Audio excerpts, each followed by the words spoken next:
Bonjour à tous et bienvenue pour ce nouvel épisode de K-News, votre émission d'actualité bimensuelle du monde de l'escalade. Et cette semaine, avant de commencer, je voulais vous prévenir que demain soir, donc ce jeudi à partir de 20h, je serai en live sur la chaîne YouTube. Donc n'hésitez pas à venir, ce sera un live débrief du film Bon Voyage 2057. Donc pour ceux qui n'ont pas suivi, il y a 2 semaines, j'ai sorti un film avec le grimpeur belge Seth Bert à propos de son ascension de Bon Voyage, donc qui a eu lieu l'année dernière.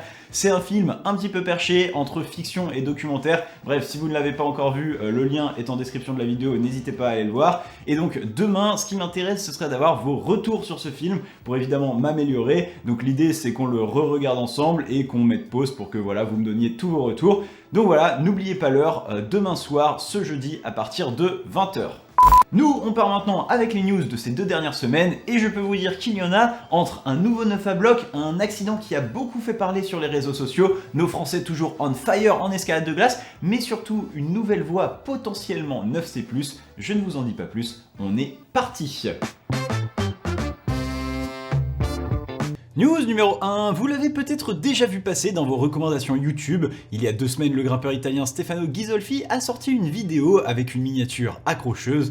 En effet, l'Italien aurait trouvé un projet de voie qui pourrait valoir la cotation de 9C+. Aujourd'hui, la cotation maximale atteinte est de 9C et seulement 3 voies existent dans la cotation, dont aucune n'ayant jamais été répétée. En bref, si un 9C+ venait à être libéré, il deviendrait la voie la plus difficile du monde. Et cette voie, vous la connaissez déjà puisqu'il s'agit du départ bas de la voie Excalibur 9B+, que Stefano avait lui-même libéré début 2023 et qui vient de subir sa première répétition avec l'ascension de l'Écossais Will Bosey il y a à peine un mois. Alors pour ceux qui ne sont pas familiers avec le terme, un départ bas ça implique de rajouter des mouvements au départ d'une voie ou d'un bloc et c'est un procédé qui se fait beaucoup en escalade, notamment pour rajouter de la difficulté à une ligne déjà existante. Parfois c'est pas très logique et c'est vraiment dans une recherche de difficulté pure, mais parfois c'est simplement que le départ logique paraissait beaucoup trop difficile et qu'on s'est simplement dit qu'on l'enchaînerait plus tard. C'est plutôt dans ce dernier cas de figure qu'a l'air de se trouver Excalibur bas avec 6 nouveaux mouvements annoncés par Stefano, qui selon lui seraient chacun plus difficiles que tous les mouvements d'Excalibur classiques. Un genre de gros pas de bloc donc que Stefano aurait ajouté à la voie de base dans le calculateur Darthgrader pour obtenir une cotation finale de 9C+.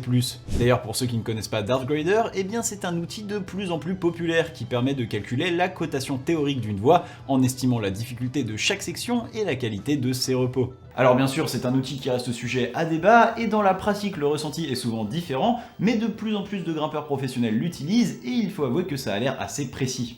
Sauf que voilà, après quelques essais seulement dans les premiers mouvements, Stefano va casser un pied, ce qui est terrible, mais également une façon comme une autre de rendre un projet plus abordable. Une casse qui coûte cher, surtout que selon lui, aucune solution, les 2 premiers mouvements ne sont plus faisables, alors on peut toujours commencer à partir du mouvement 3, et cela devrait suffire à faire un 9C, mais le 9C+, est fortement compromis, alors que les 2 premiers mouvements semblaient également être les plus difficiles. Et casser une prise irremplaçable sur un tel projet, ça fait mal. En effet, trouver un projet de cette ampleur dans un cadre naturel ne court pas les rues. C'est d'ailleurs l'une des grandes raisons pour lesquelles peu de grimpeurs se dédient à l'ouverture de nouvelles lignes extrêmes. C'est beaucoup de temps et d'investissement pour souvent se rendre compte que ce qu'on vient d'ouvrir est un peu plus facile que ce qu'on avait imaginé, ou au contraire, impossible. Dans les projets les plus extrêmes actuellement connus, on pourra citer Le Blond, projet grandement travaillé par Chris Sharma au début des années 2010, puis repris l'année dernière et estimé par Darthgrader à 9C hard, mais pas 9C+.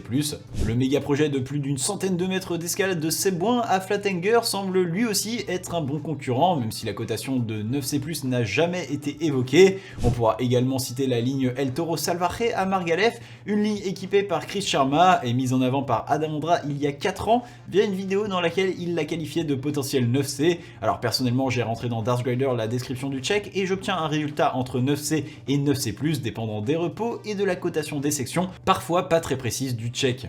Enfin bref, le mystère du 9C+, reste entier en attendant un nouveau projet, mais également de savoir qui sera prêt à se lancer dedans. News numéro 2, il y a un mois, on avait parlé de la saison de Coupe du Monde d'escalade sur glace. À l'époque, nos 2 Français Luna et Tristan Ladevant étaient très bien classés au classement général, respectivement à la 3e et 5e place, et ce avant les 2 dernières étapes de la saison. Et bien celles-ci ont maintenant eu lieu, et le moins que l'on puisse dire, c'est que nos Français ont encore cartonné. D'abord à Longmont, aux États-Unis, Luna Ladevant aura pris la 2e place, juste juste devant un autre Français, mais pas son frère, Virgile Devin, auteur lui aussi d'une très bonne saison avec 4 top 10 sur les 5 étapes.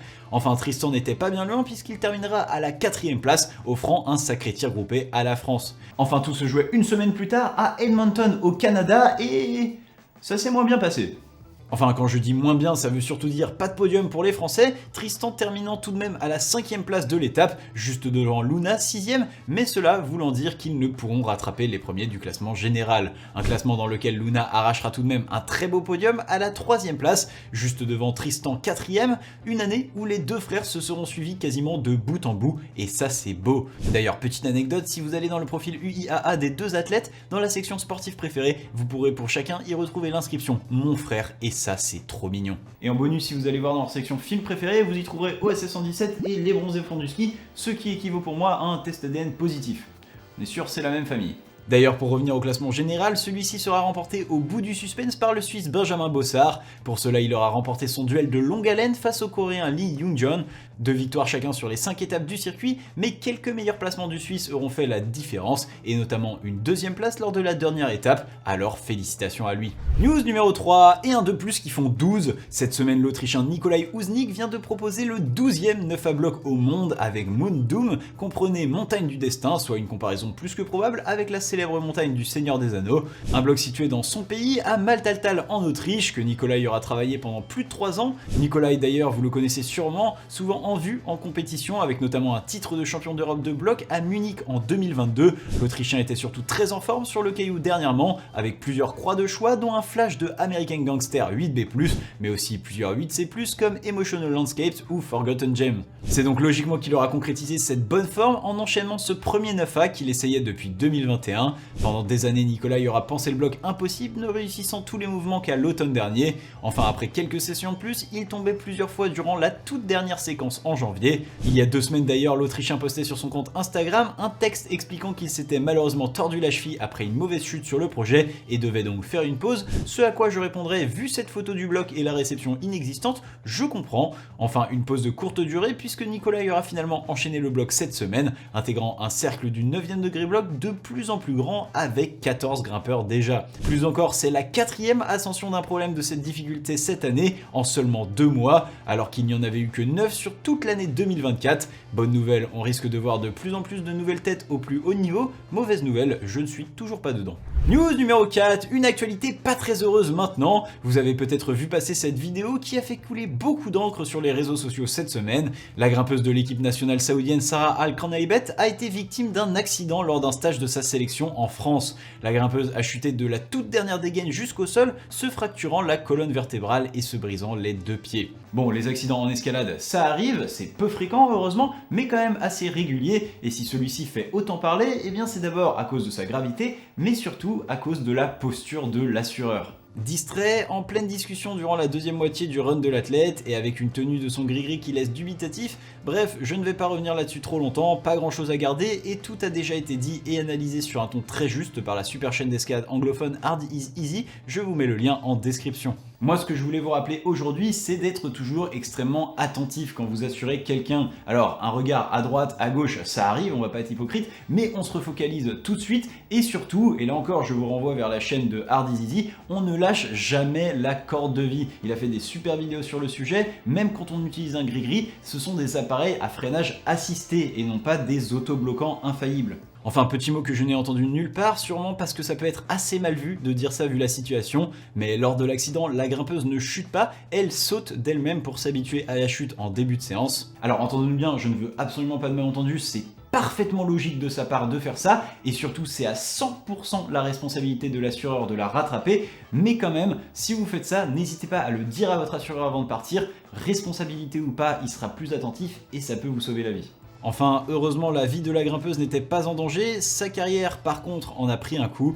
L'accident s'est déroulé il y a environ 8 mois, à l'été dernier, et ne sort que maintenant car Sarah voulait mettre en lumière les défauts de l'assurage. À l'automne, elle a donc pu remarcher, mais il lui faudra encore attendre quelques mois avant de se remettre au sport, sans parler d'une autre chirurgie pour retirer les plaques dans sa colonne vertébrale, et donc une autre période de rééducation. Bref, l'escalade en soi n'est pas un sport dangereux, mais son environnement ne tolère aucune erreur, et encore moins de la négligence, alors prenez soin de vous, mais aussi des autres. Dans le reste des news maintenant, l'IFSC vient d'annoncer un nouveau partenariat avec la société Iris Sport Media. À première vue, un partenariat comme un autre, et pourtant il pourrait s'avérer du partenariat le plus important de ces dernières années pour la fédération, mais aussi pour l'escalade compétitive.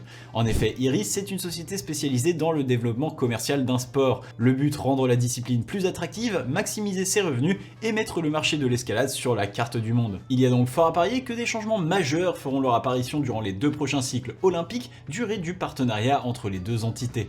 On pense par exemple au format des compétitions dont la durée est encore une barrière majeure au potentiel télégénique de l'escalade. Alors de quoi se réjouir ou s'inquiéter, ça seul le futur nous le dira, et si vous voulez plus d'informations sur le sujet, je vous mets un lien vers le très bon article de Vertige Media en description. D'ailleurs, permettez-moi d'ajouter quelques lignes à cette news. Nous sommes le mercredi 5 mars au matin lorsque j'enregistre mon texte et l'IFSC vient à l'instant de publier un article sur leur site pour un changement de règles concernant la discipline de bloc, un changement qui entrera en vigueur dès cette saison et qui viendra notamment modifier 2 énormes points du règlement. D'abord, le nombre d'athlètes qualifiés pour les différents rounds de compétition va changer. En qualification, le nombre d'athlètes qualifiés pour les demi-finales passera de 20 à 24 pour s'aligner sur la difficulté, qui était elle aussi passée à 24 plus tôt dans l'année, et le nombre d'athlètes qualifiés pour les finales passera de 6 à 8. D'ailleurs, pour éviter que les finales ne durent trop longtemps avec ce changement, les grimpeurs ne grimperont plus chacun leur tour, mais par ronde, comme pour le format olympique. Et ensuite, autre gros changement avec le système de points qui est totalement revu. Dites adieu au top et aux zones, maintenant tout sera comptabilisé en points. Un top vaudra 25 points, une zone 10 points, et chaque essai raté décomptera 0,1 point du total. Là aussi un changement calqué sur le système olympique, une sacrée révolution pour le bloc, qui je le précise n'est pas une résultante directe du partenariat cité plus tôt, puisqu'il est l'aboutissement d'une analyse de la fédération débutée en 2022, mais qui souligne la volonté de la fédération de développer le rayonnement du sport pour le meilleur, on l'espère. Et voilà, c'est tout pour les news, et maintenant on va passer aux croix de la semaine. Mais d'abord, je voulais vous faire un petit point. En effet, il y a 2 semaines, je vous avais évoqué que la rubrique allait potentiellement changer. Ne vous inquiétez pas, c'est toujours en cours. C'est juste qu'il me faut pas mal de temps pour créer tous les nouveaux assets graphiques et organiser un petit peu dans ma tête comment je veux que ça soit dans la vidéo. Donc voilà, ne vous en faites pas, ça arrive normalement dans 2 semaines, et nous, on est parti.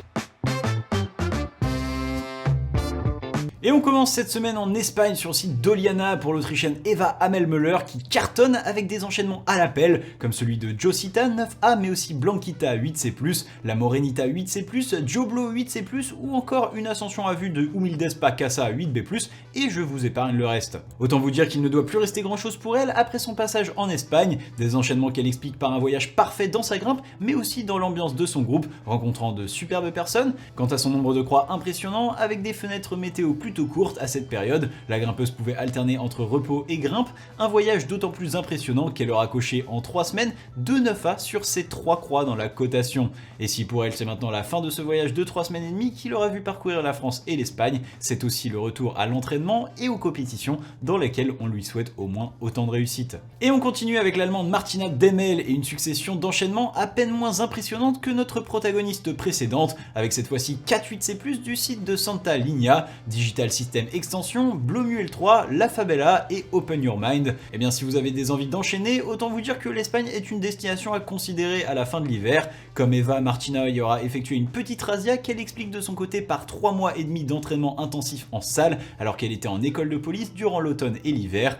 Derrière et après un petit temps d'adaptation au terrain, elle aura déroulé avec sa plus belle réalisation, La Fabella, qu'elle enchaînait déjà en 2 parties au premier jour, mais continuant longuement de tomber dans le dernier crux. Et on part maintenant du côté des États-Unis avec Alex Johnson qui enchaîne le bloc After Hours 8B sur le site de Huntington Canyon. Un enchaînement dans le sang au sens littéral pour la grimpeuse de 35 ans qui se sera ouvert 3 doigts mais aura quand même réussi à l'enchaîner malgré le strap. Enfin c'est surtout un sacré comeback pour elle qui n'avait plus enchaîné de bloc dans la cotation depuis plus de 2 ans et demi. Après une chirurgie au genou il y a environ 1 an et demi, After Hours était le premier bloc dans la cote qu'elle aura essayé et il lui avait paru impossible. Et bien comme quoi la résilience fait parfois des miracles, alors bravo à elle.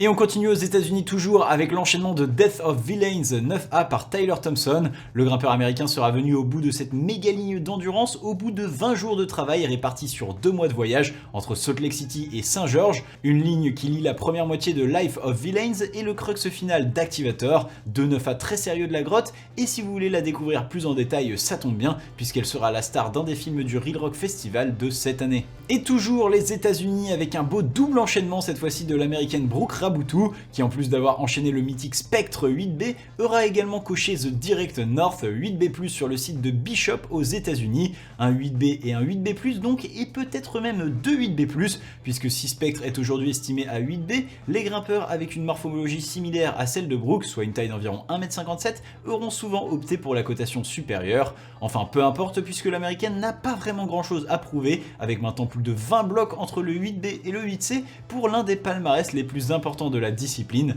Concernant The Direct North, elle se sera même payé le luxe de l'enchaîner en une seule session. En même temps, vu la hauteur du bloc, on n'a pas envie d'y passer plus de la journée. Et on revient chez nous en France à Saint-Léger du Ventoux, où le Suisse Dylan Schua vient d'enchaîner la voie super craquinette 9A+. Il aura fallu au grimpeur de 24 ans 2 week-ends et 2 jours pour enchaîner la voie, plus un peu de travail dessus lors d'un lointain séjour. Pour lui, il s'agit également d'un joli retour aux affaires avec sa première croix dans la cotation depuis avril 2024, soit presque un an. Et on termine maintenant avec la 3e apparition en 3 émissions du Belge Loïc Debry qui enchaîne son 3e bloc dans le 8C avec le pied à coulisses sur le site de Fontainebleau. Il lui aura fallu cette fois-ci 5 séances pour en venir à bout et de manière assez inattendue. En effet, ayant oublié sa corde pour travailler la fin du bloc, Loïc n'avait pas pris la peine de nettoyer la dalle finale bien moussue, de quoi s'offrir un petit stress sur le dernier mouvement, heureusement loin d'être le plus difficile.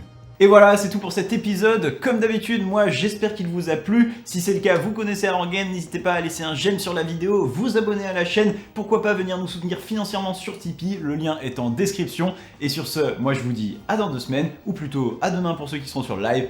Tchuss!